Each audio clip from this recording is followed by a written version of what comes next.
So let's talk about disaster. I don't know. Let's talk for a bit. Lunch is coming. All right. Do people recognize where this is? Do folks know? I know you know. You were there when I took the picture. Anyone? Delphi? Yeah. It's the ruins of the Temple of Apollo at the Oracle, or famously known as the Oracle at Delphi in Greece. We were there. My daughter's here with me on a vacation a number of years back, and so we. But it got me thinking, right? That throughout history, we've sort of looked for sense making. We've had decisions that we've had to make in a world mired with complexity. And we've sought help, we've sought assistance in coming up with that through whatever means seemed credible. And then I realized that actually, much like the high priestess at the Temple of Apollo in ancient times, we share a lot of similarities. When people come into my office and ask a question, my eyes roll in the back of my head, right?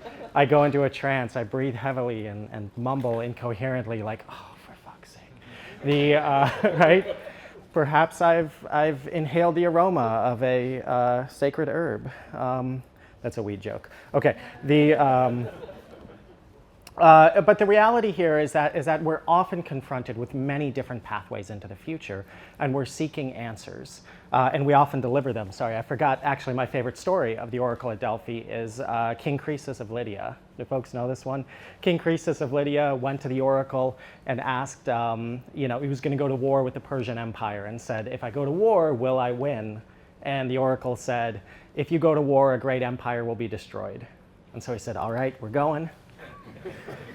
And of course, the great empire that was destroyed was his own. And that was the history of the Oracle, right? Sometimes it's attributed with just great outcomes that led to flourishing societies for generations to come. Other times it led to the fall of empires. In most cases, people left more confused than when they came.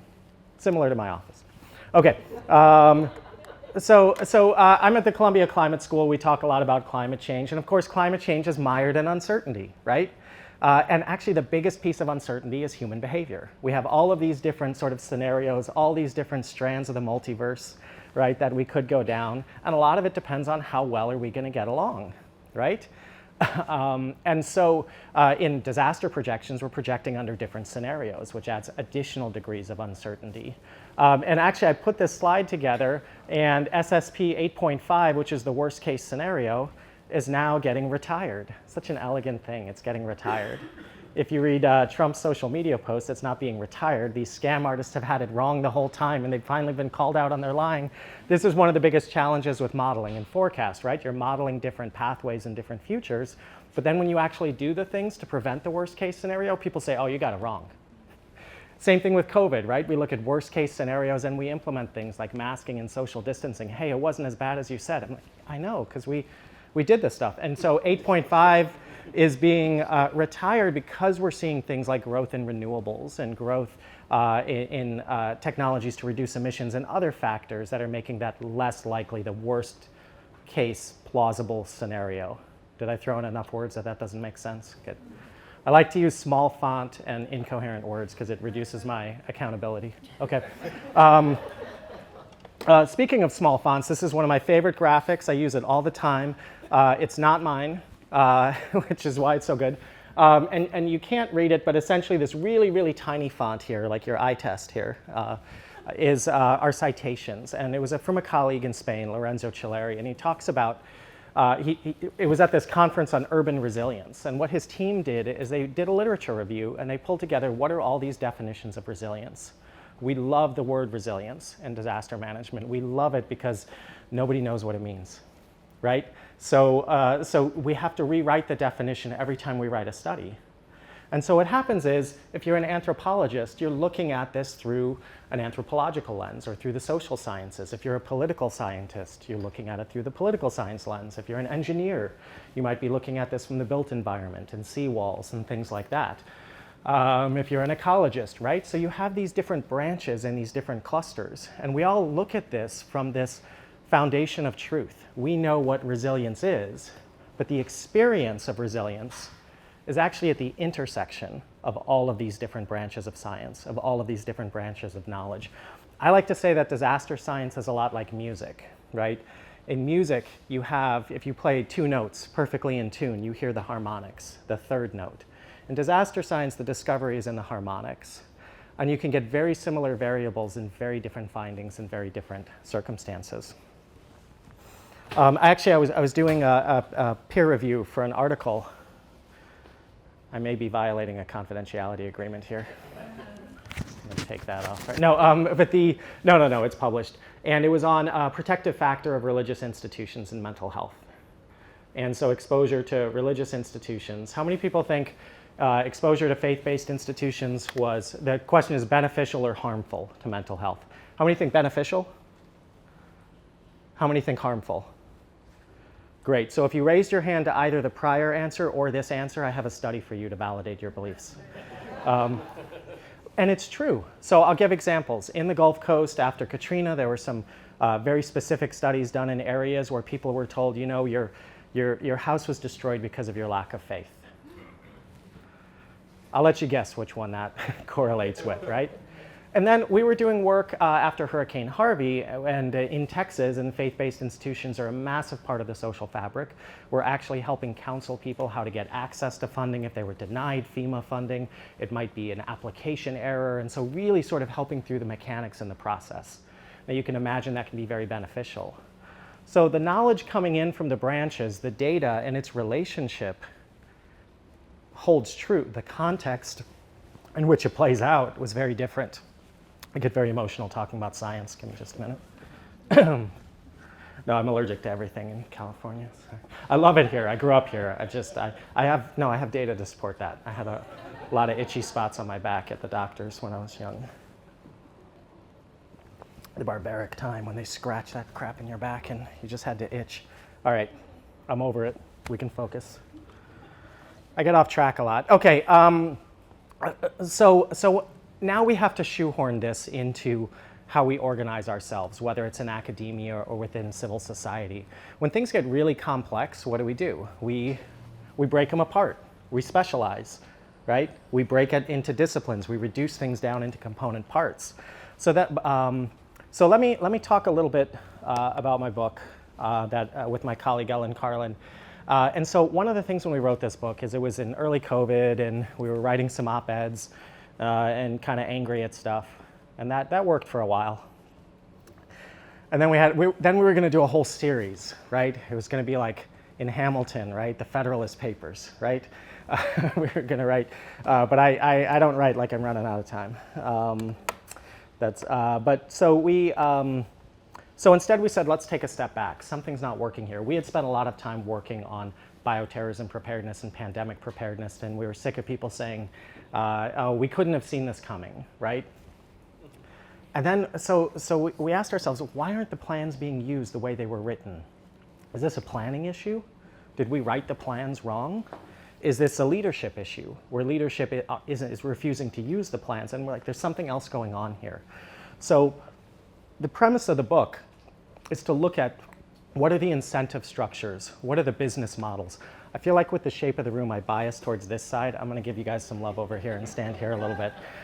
So with the premise of the book was essentially, what are these incentive structures that drive what we do? Why is it that our expectation of all these different aspects of society don't match how it performs in these extreme events?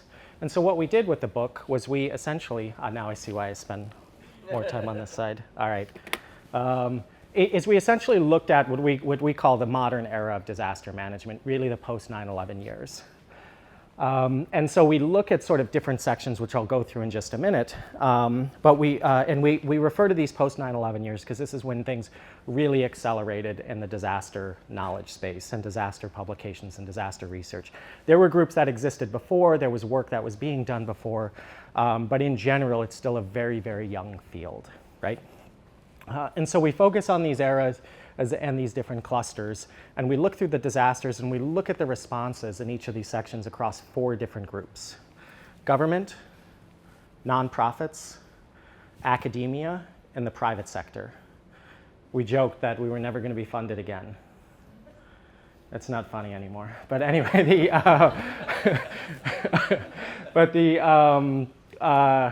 And I will say too, Ellen and I are both US based, so we tried to be as international as possible is what we did, but it is sort of like a global perspective from a very United States centric perspective. So full disclosure there as well too. Okay, so the first era we look at is the immediacy after 9/11, the September 11th attacks and the anthrax attacks. And so what you saw was a massive influx of funding. A ton of money kind of being poured in across all these different agencies, very, very terrorism focused. And then also, so the response you saw from academia, right? What would we think it would be? It would be, okay, let's sit back, let's examine this phenomena, let's collect data, let's look at this very empirical. No. Within like 2-3 years, there were dozens of master's degree programs focused on terrorism. If it was a law enforcement program, they'd add a couple of courses, and now it was a master's in Homeland Security. If it was fire service, they'd change a couple of courses, and it'd be a master's in Homeland Security focused on consequence management. Any guesses why master's programs, why there were so many master's programs right out of the gate? I know Stuart knows. Money. Master's degrees are the money makers in higher education. So yeah, there was a need and there was a response to that need. It wasn't fully craven, but there was also an opportunity. So we started seeing these programs built, and some of them were better than others. The other thing that we saw is an influx of articles after 9/11, of just hundreds of articles on terrorism and disaster preparedness and all these different areas. 83% of those articles were one-time contributors. Yeah. And a lot of them were commentaries. It's amazing when you go through the Prisma method and are doing a literature review in this space, how many articles go straight to the trash, right? Because they're not empirically rigorous, they're commentaries, they're editorials, they've been put in journals. Quick side note, I learned in being an editor on a journal that we really like letters and commentary because they don't count in the denominator of the impact factor. Yeah, so it's a great way to juice your impact factor. But again, these are the incentives. This is the currency of promotion. This is the currency of elevation within higher education. I should note I'm speaking in my role as an associate professor because I have academic freedom in what I say with that role. Okay, so then all of a sudden we have all of these other things that hit, right? And again, you know what I should say too, I make jokes and they sound really mean, and they are. At the end of the day, the goal of this book wasn't meant to name and shame. It's really to better understand. We need to understand why we're getting this wrong, why our expectations are out of line. And we need to understand this by understanding what is the business model. What are the incentives that are actually driving behavior in the long run? Okay, so then we skip ahead a little bit and we have all this other stuff going on. It was all terrorism all the time. And then we have SARS-1, spoiler alert, there was a second one that came 20 years later, roughly. The Indian Ocean tsunami, H5N1, and then Hurricane Katrina was really a big turning point. In the United States in particular, where it really kind of shifted the legislation back towards natural hazards. Pandemics really scared the hell out of a lot of people in the White House. Fortunately, all of that great planning and effort we did on pandemics paid off 100%. Some of it worked out. Come on, guys. No, some of it actually really did work out, and some of it, well, you know. Okay. So what we continue to see here is a deluge of articles coming around, but they were very event specific. So within higher ed, remember that graphic earlier, it doesn't really have a natural home. So we saw the emergence of all these different centers, all these different research programs, but they tended to be very event specific. You would see research funding coming around Hurricane Katrina, coming around the Indian Ocean tsunami, the 2008 Wenchuan earthquake alone prompted over 350 articles.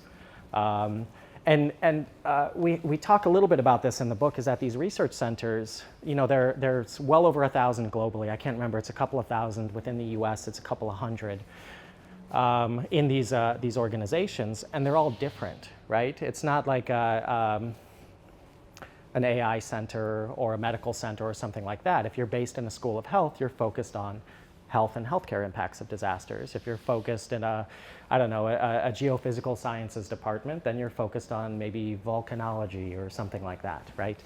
So there's a lot of diversity, even though we're putting it under the same umbrella. Then we start getting into Pan flu, the Haiti earthquake. So we see the pace of these disasters increasing and increasing. There was something really interesting that happened with Superstorm Sandy. With Superstorm Sandy, we saw two big things emerge from that. On the philanthropic side, the 100 Resilient Cities initiative from the Rockefeller Foundation. And on the academic side, we actually saw research coming that was kind of pulled together through Health and Human Services that actually required, so it funded disaster research in the aftermath of a disaster, but it also required a community benefit in the aftermath. This was really, I don't want to say unprecedented. I hadn't heard of it before. There's a lot of things I hadn't heard of before. But this was really, really important because research is inherently an extractive industry, right? We take a lot of time, and in disaster situations, this is when we started to see a call for a code of conduct, right? Because these are inherently vulnerable populations. Anytime you're taking away is time that could be spent on recovery. So how do we ensure that there's a value add to that recovery? These grants explicitly required it. And then they ended. And yeah, they ended. And so that's what we've sort of continued to see, right, is trying to sort of build a continuum, build career paths, build stable funding, and a lot of great ideas sort of circulating around events, but not quite getting steam and not quite really sort of nestling in to an inherently competitive disciplinary landscape. Okay, so then we get into the last era that we look at, which this is, it's hard to do it justice here, but what we really start to see here is the lines blur completely, as we're no longer looking at one distinct disaster after another. The pace got so together, and we actually see this in the post-disaster assistance legislation. You go from one supplementary request for disaster assistance to 2 or 3 at a time, to now we're having 6, 7 disasters at a time, all being folded into the same bill. But since we're not paying for disasters anymore, I guess that problem sorted itself out. Yeah, the 2018 Western wildfires, the 3 hurricanes together, right? They're just, it's keeping pace, and then of course COVID hit. So really the question, again, so we spend the second half of the book saying, okay, what are we finding here about these business models, about how these things function? And that's where I'm just gonna focus on academia today, because if I focus on all 4, you won't buy the book. I always say you don't have to read it. Just buy. I don't even have to finish that joke. I like you guys. This is good. This is good. No, all right. Yeah. Sorry, I lost my train of thought. So the second half of the book, we actually break down each chapter, each section by different groupings. So I'll talk a little bit about kind of summarizing academia. So disaster science doesn't fit neatly within academia, right? And we saw that from that graphic of the definitions of resilience. The model of scientific research, it's one where if you're on a tenure track and you're doing applied research, it gets discounted, right? If the work has tremendous impact but isn't cited by other researchers, that impact isn't necessarily valued by a traditional tenure committee. The journals, right? The places where we want to get this impact.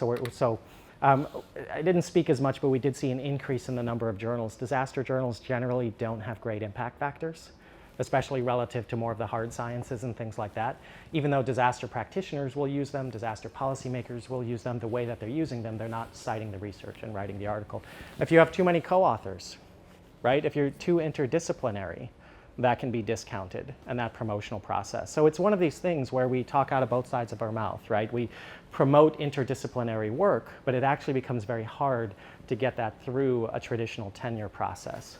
I'm a professor of practice, I don't have to worry about that. So I don't, yeah, I can just be fired at any time. So.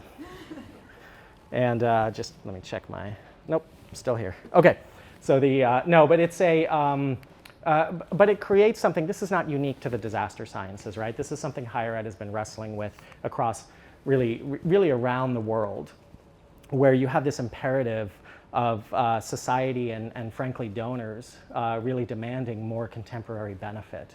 How is this affecting lives? How is this affecting people? That's why fundraising for a medical school is so much easier, right? Than for more abstract science, which isn't to say that it's easy. But how do you do that while still respecting the centuries old process that was fought long and hard for deep scientific exploration? That is where you go where the data takes you, not where somebody has a vested interest. And how can these things coexist? So it's something we're figuring out, right? And I think it's being figured out everywhere. But until it's wired into that promotion structure and that incentive structure, it's going to have trouble sort of getting its footing. High quality work. Communities of practice are hard to form when it's very disparate, and when funding isn't traditional. And the approaches to research, very traditional research, disaster research tends to be much more applied and much more translational. And again, a lot of this is changing. But a couple of things within incentives is the funding model is that we've seen massive amounts of funding, but it's actually just a very small proportion of what's needed, and it tends to be funded across disciplinary lines. Impact is hard to quantify, as I mentioned. I have a colleague who is on one of these research tracks, and we put it on a practice track, which I'm fortunate the program I'm in has these practice tracks. And the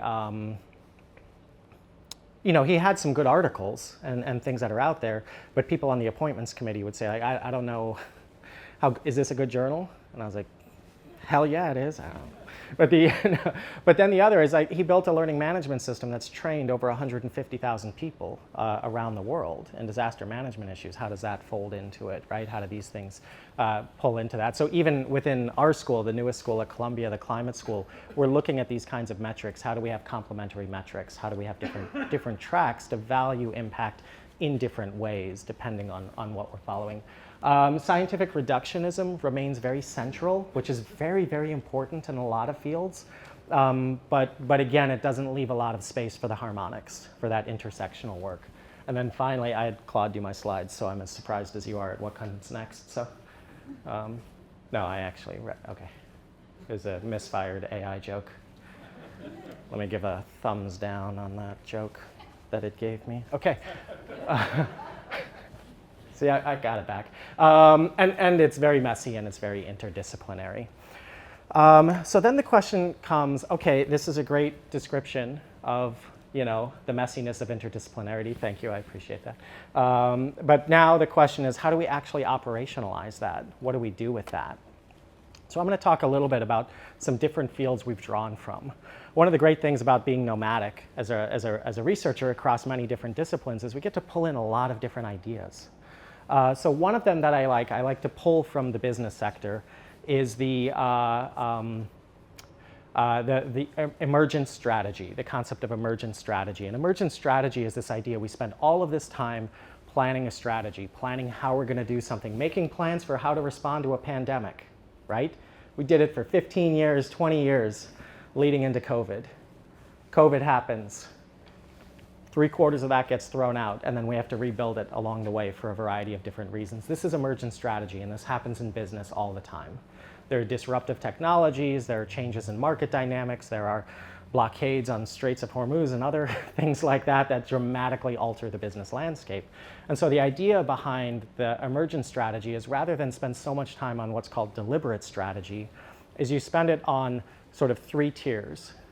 Define the game, identify the fitness criteria, and stimulate action. So I'll go through that briefly, but essentially here's an example of a healthcare system that was dealing with a COVID-19 pandemic, a healthcare workforce shortage exacerbated by the pandemic, but also independent of it. And then they came under a ransomware attack during COVID. 3 disasters overlapping. You may have plans or procedures for each of these individually. Now they're happening all at once. So first is define the game. What are we? Well, in this case, we're focused on patient care. We're a healthcare system. We're a hospital. And then what are the fitness criteria? And again, I know this is tough to read. Relief staffing, investments in infrastructure, integrated and consistent system standards, a culture of safety, all of these sort of preconditions for the planning, that's your fitness criteria. These are the things that need to be done well. And stimulating action is testing, exercising, sort of exploring these things, ground truthing them. But the idea here is that you can't write it. There are too many iterations to write a plan for. And even if you do write the plans for them, there are too many iterations to absorb and practice and train on and prepare for. But this gives you the options to exercise. Speaking of exercising options, this brings me to another book, a great book by Michael Rayner called The Strategy Paradox. I recommend this book. This is one of my favorite books that has nothing to do with disaster management, and I use it all the time. And definitely after buying my book, you should buy this one. But but the idea here, the strategy paradox, is essentially that we have to make commitments before we have enough information to do so. I'm going to profile the audience by who laughs at this, but the first example he gives in the book is VHS and Betamax. Okay, yeah, there we go, right? And he argues that each one was an equally safe bet, right? Going into it, that each were equally responsible decisions for investment, and then the behavior of who would adopt the technology. I just appreciate being able to use that example here. I can't use it with my students anymore. Anyway, I mean it endearingly. I hope it. Okay. But the idea here is that the strategy paradox essentially is based on this idea that we don't actually need to make these commitments, that we need to manage uncertainty, right? And so here's actually how we implemented it. So managing uncertainty is across kind of two different areas. One of them is within an organization, different levels have different roles. So the board of General Motors is looking long term. What fuel options are going to be available in the long run? Should we invest in hydrogen? Should we invest in I don't know, other stuff, electricity, electric cars? Should we double down on gas? What should we do, right? So you're really at the top, you're managing uncertainty. Now, if you're on the factory floor and you're putting tires on cars, you're filling an order. You're implementing a commitment, right? So that function is actually implementing. And the hardest job is always in the middle, right? You have to do both. You're the factory manager, you have to plan retrofits, but also fulfill orders and do all of these things. But then the other is we don't know what's going to happen, but we know the boundaries of our uncertainty. And if we know that, we can focus on creating options. And this is the magic of the strategy paradox, is that rather than make a commitment, rather than go all in on one technology or one strategy, you create options that you can implement at a later point in time. With COVID, did we go all in on messenger RNA vaccines and say we're not looking at anything else? Did we go all in on vaccines and say we're not looking at treatments? Did we go all in on that and say we're not worried about N95 mass production or anything like that? Right, you're creating options. You're building, because you don't know which one's going to work out until more data comes along. And then as the data comes, you can increase your investment in one area and pull back in others. So in a planning process, this is a standard nested planning process. You define your capabilities, then your strategic objectives, then your operational objectives, so on and so forth, all the way down to standard operating procedures. And so with standard I'm just trying to remember how much time do I have? You're good. You still have 17 minutes. Oh God, 17 minutes, this is never gonna end. Okay, okay. Okay, I better slow down. So, in defining our uncertainty, in defining uncertainty, we were working with the New York City Health Department here. And so we were looking at between strategic and operational objectives. And what you do is you define the upper and lower boundaries of your uncertainty.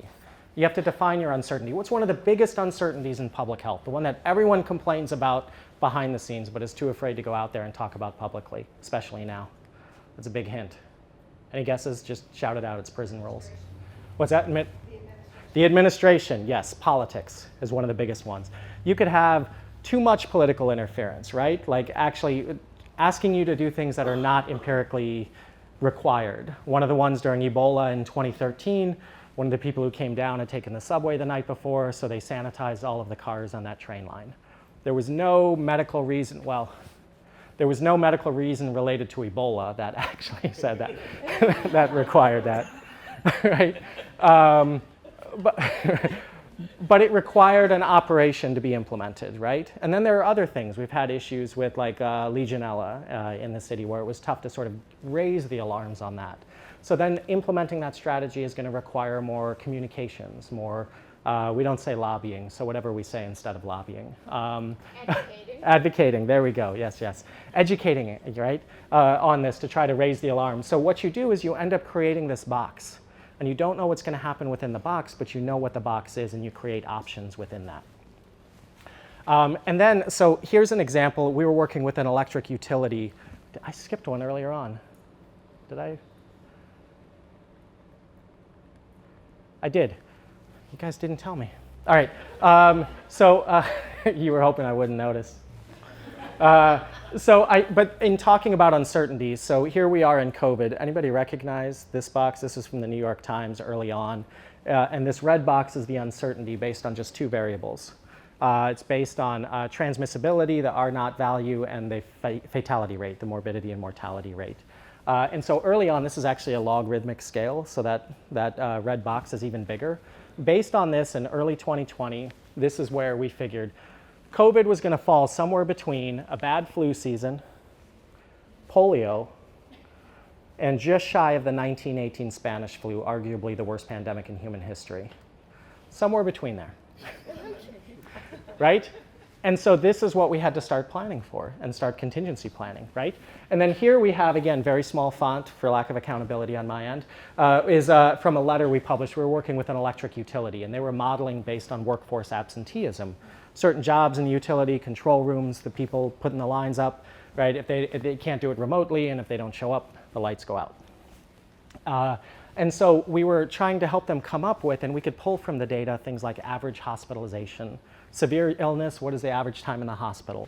Mild illness, average time at home, right? But we're talking about people being out of work. What we don't know is when you get discharged from the hospital, how long? If you're on a ventilator for 2 weeks, you don't go to work the next day, right? And that's a pretty big variable for workforce absenteeism. Is it weeks? Is it months? Is it just a couple of days? Long COVID, mental health issues. So there were issues here that we actually couldn't find the data on. So that's really just to kind of drive home the point that there's embedded uncertainty that we can't get ahead of. And so this is actually something we borrowed from the military called a synchronization matrix. The thing that I can't stand in disaster management is this desire for a concrete answer all the time. Actually, in my book, I interview this guy here, Stuart, and it came from a conversation we had, and I'm going to paraphrase, but it's something like how we're taught at an early age, like science always has an answer. It's true or false, it's A, B, C, or D. You get partial credit if you show your work, but there's always a right and wrong answer.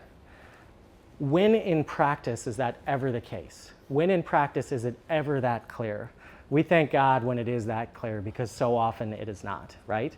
We're always hungry for more information. We're always seeking the oracle for advice. So with this is essentially, so it's grouped by phase. In this case, we did it for a pandemic. We do it with hospitals too. So with a hospital, it might be 24 hours before tropical storm force winds.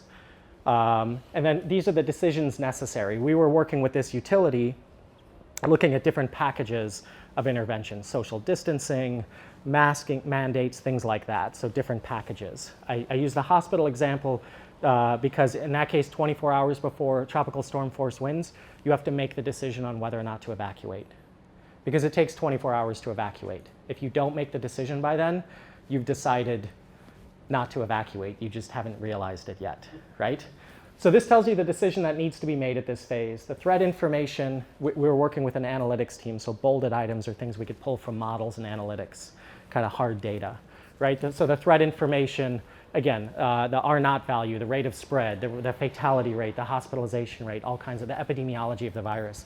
The context, we use different words for this. This is all that other crap, right? In a COVID situation, you may have low rates of spread within the community, but you may have laws against mask mandates, right? And actually, to this day, right, we see strong correlations between infection rates and fatality rates with voting behavior.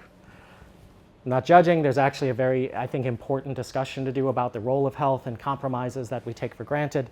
But at the end of the day, that is a very strong correlation that is very relevant for this kind of a decision, right? Because if you're in a dry field in high fire season, so to speak, then you're going to take more precautions. Right? Because if it gets introduced, it's going to spread very, very quickly. And then we were working with a leadership and analytics team. In other cases, this is the instant command system. This is all just to say this is designed to ingest relevant information, lay it on the table so that you can make the decision. In no place do we make the decision. In no place do we suggest the decision. We tell you this is the decision you have to make. This is the information. argue amongst yourselves, I'll be back in 20 minutes, right? And it works surprisingly well because it's designed to sort of down select the information to what's most immediately relevant to that decision.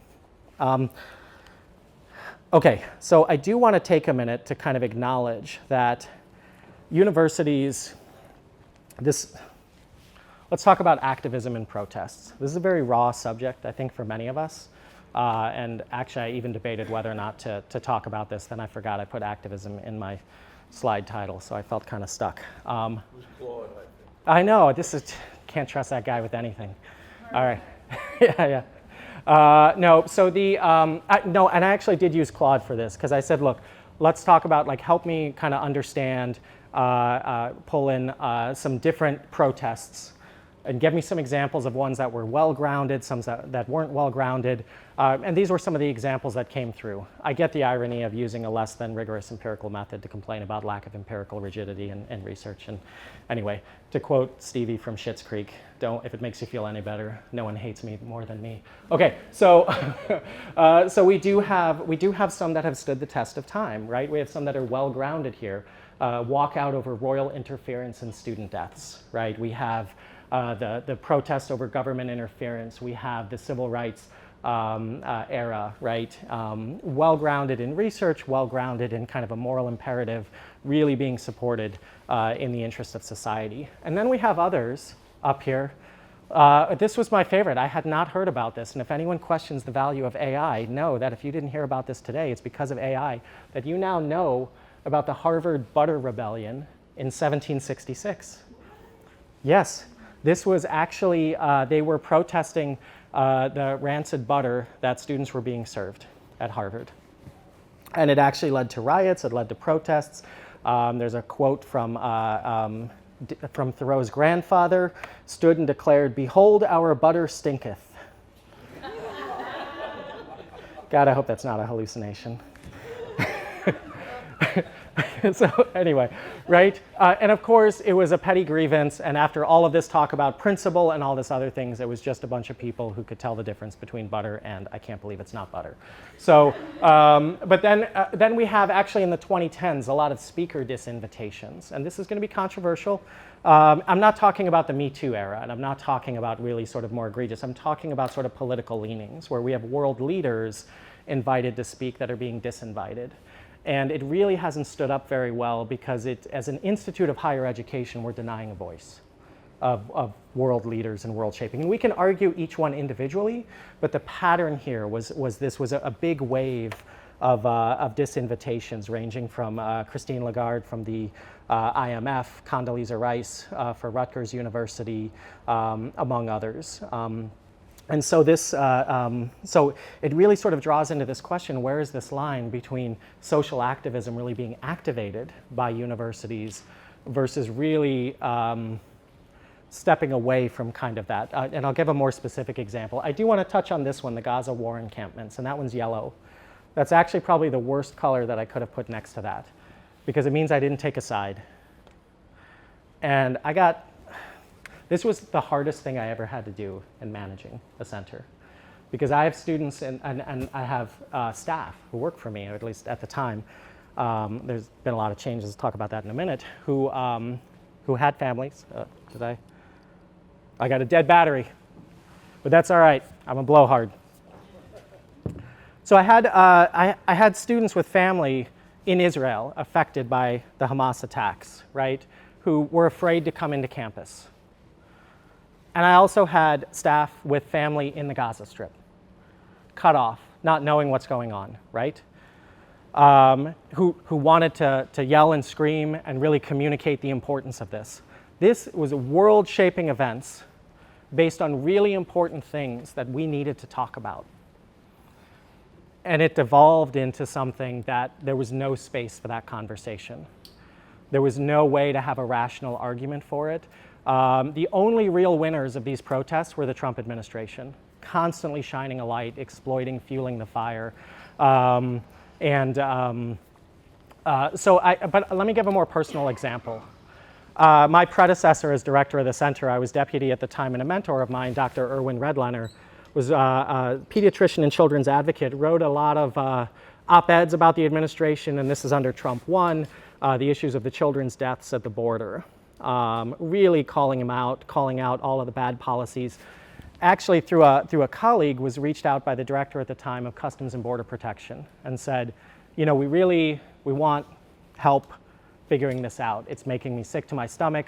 What do we do here? And we had a long discussion of this. And I want to say, I don't object to any opposition to this. We even said, hey, there are a lot of good reasons to not do this. And we should talk about that. We talked about it with our center. What happened though, and this is what really disturbs me in higher ed. I really need this moment, so thank you for giving me this space. I can't afford therapy. So the issue was that we had groups like the Student Workers Union, like protest and bait and put stuff up on social media, emails out of context, but unwilling to actually meet and talk about this. But the real one was the faculty. There was a faculty letter of dozens of faculty that actually called to not do this work, to rescind from it, calling them out on it. And again, I don't have a problem that the faculty wrote the letter. What I have a problem with is that Erwin found out about it, and he reached out to them before it was published. And he said, I'm not going to tell you not to publish the letter, but I want to give you my side of it before you publish it. And they said, well, think about it. And then they turned around and published the letter without talking to him. As an institute of higher education, isn't it our responsibility to get both sides of the story, even if we're not? It doesn't matter if it's going to change our mind or not. We've denied ourselves essential information on a topic of incredible importance. Thank you. So this one has always kind of bothered me when we talk about activism, because we have such a rich tradition of social movement and change for the greater good. But a lot of times that equates to things where our expertise, we're experts in what we do, and we think that translates into other areas, and that there's a righteousness that actually undermines what we're trying to do. I want to focus on number 4 here, because one of the biggest signatories of the letter was the Germanic Languages Department. There were dozens of names from that department. I think it was dozens. There were a lot, enough that it stood out. And I don't mean to pick on the Germanic Languages Department. It's just a very extreme example where it's like, okay, as an ordinary citizen, of course you have a right to do this, but what in your expertise actually puts you in a place to deny talking to the person involved? And there were a lot of other departments and things like that. We come up with this as a center all the time, during the George Floyd murders, during the Gaza protests, things like that. What do we do as a center versus what do we offer people to do as individual citizens? Yes, it's a right to protest. Yes, we need to rise up against these things. But there's a difference when we put our logo on it versus when we're holding up our driver's license or doing this as an ordinary citizen. And the problem is that when we don't make those distinctions, it erodes trust. It erodes trust because people say, well, you were wrong about that. Well, you did that. Well, that was outside of your expertise. And again, I'm not saying we shouldn't protest. I'm saying we have to be careful. What is the difference between doing this based on science and doing this based on a moral imperative and sort of exploiting that platform? So differentiating that voice, I think, is one of the most important things we have to do. In the disaster space, this happens all the time. We have options taken off of the table by social justice activists that actually harm the most vulnerable communities the most, because they've regressed into the binary. I was thinking in the presentation yesterday when they said AI is really bad at binary, so are we. I think we regress to binary all the time. Okay, a couple of quick things. Expertise is earned, of course. We've talked a lot about that. I would say moral stands invite political attack, which is okay. But we should know we're doing it. We should lean into it, right? I mean, hell, my university, we lost $400 million in funding, and that was to avoid losing $4 billion in funding. The difference is we didn't take a moral stand. We mismanaged a very complex situation in a very incoherent way. And as a result, I laid off half of my staff. And it wasn't for a moral stand. It was for nothing. And if I sound pissed about it, it's because I am. But at the end of the day, we do have to take a stand. And I'm not denying higher ed does have to take a stand. If we're going to take a stand, let's take a stand. And let's do it right. But let's not bungle our way trying to keep everybody happy, trying to compete with donors and students and all these different revenue streams. Let's do it on the platform of our expertise and really continue the tradition of social change for positive within all of this. Okay, great. Where do we go from here? Sorry about that. Thank you. So the problem here is this sort of reversion to the binary, right? Where we're always looking for a simple answer in an inherently chaotic world. But bringing all of these threads together, we're at our most dangerous where we try to say we know the answer from this position we're standing in. We're at our most beneficial when we say this is something that significantly impacts how this plays out, and that significantly affects the odds of how these things play out. And so I always like the Mandelbrot sets, right? Because it's something that's highly sensitive to inputs. It's very similar in patterns at different scales, but also inherently random within, within patterns. And so at the end of the day, if we actually transition our thinking from the binary, from the discrete answer that is always true, to embracing the more chaotic nature of the complexity of the world around us, in disaster management and in the communication of science in general, that gives us the tools to actually build a more just and a more resilient future for all of us. So thank you, and I appreciate it.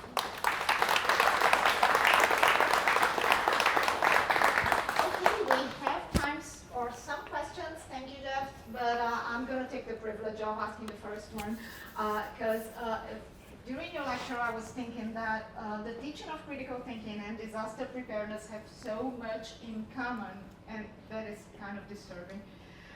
But it is, yeah. Because we do have so much in common. If you think about academic careers and how difficult it is to place interdisciplinary studies, it's the same with disaster preparedness and critical thinking. When you think about the way that we deal with uncertainty and the binary, it's the same with the teaching of critical thinking and disaster preparedness. So I wanted to ask you, do you think that disaster preparedness has something to teach us when we teach critical thinking? Because one of the things that I think is most difficult to teach our students is the binary, is the expectations of yes or no, is dealing with uncertainty, is that, yeah, randomness is real and correlation is not causation.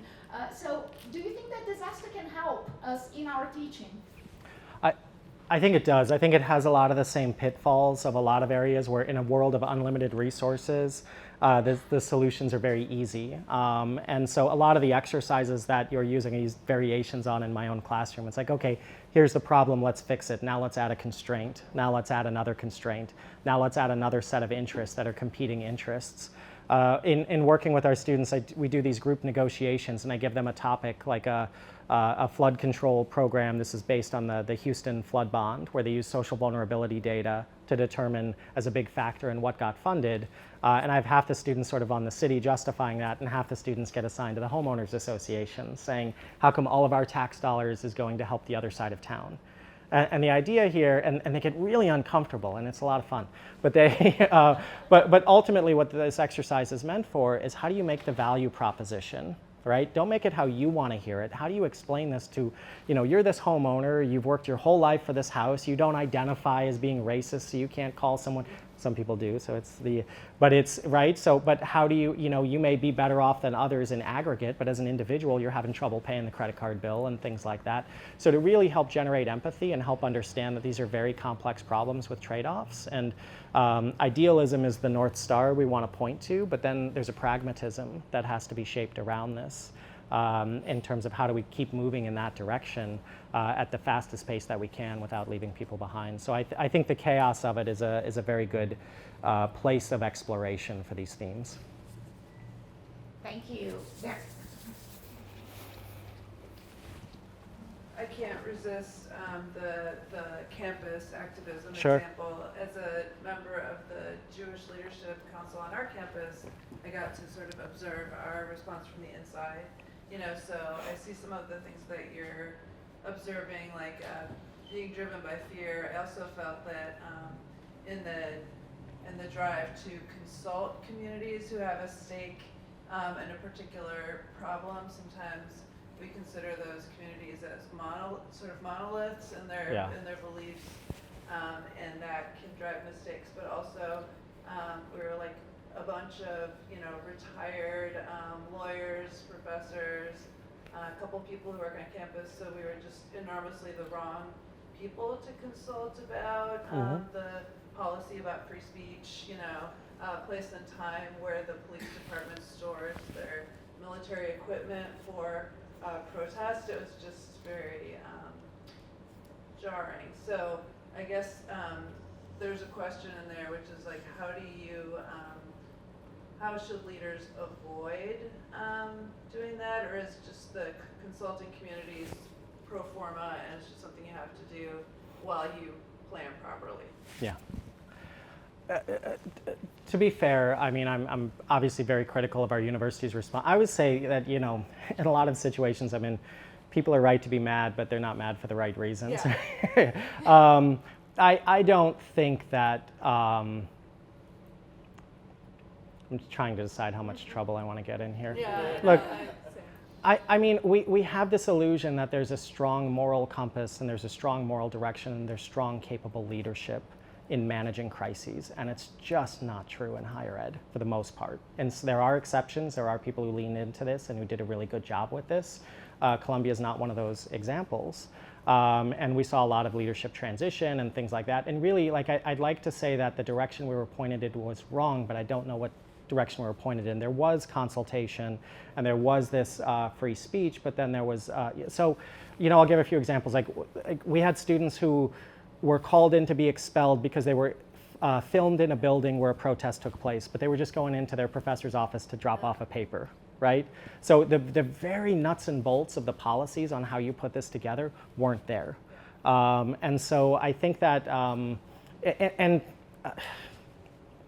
how do you get to be in leadership in these different environments is really important, right?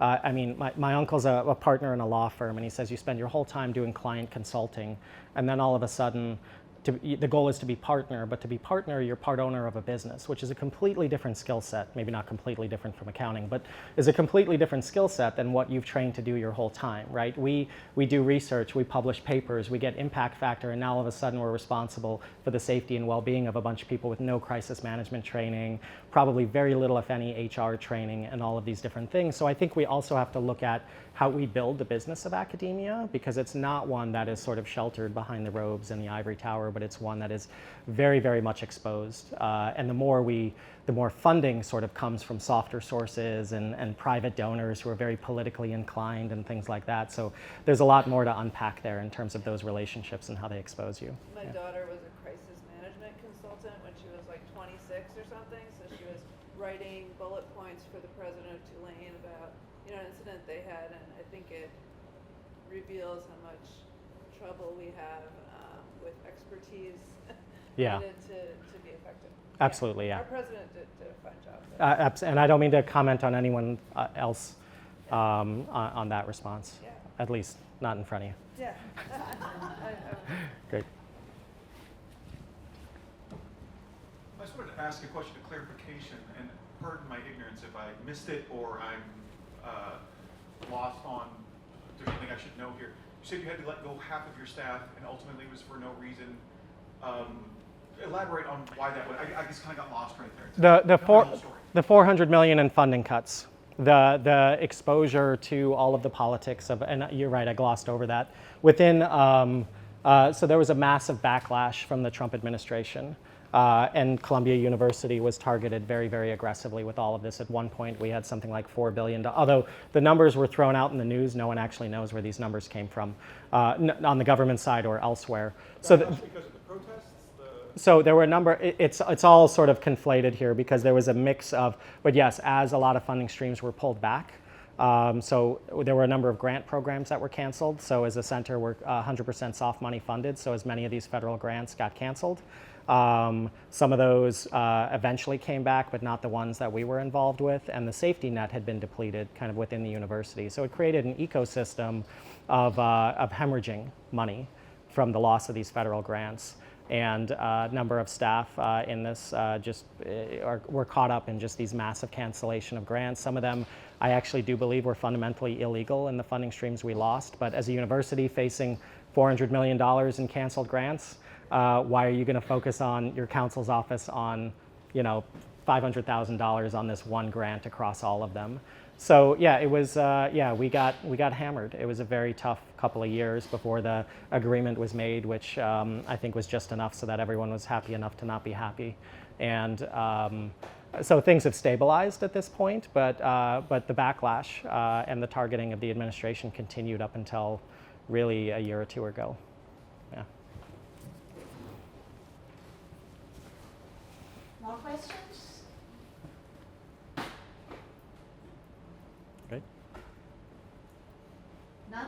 Great. Okay, so let's give that. Thank you, guys.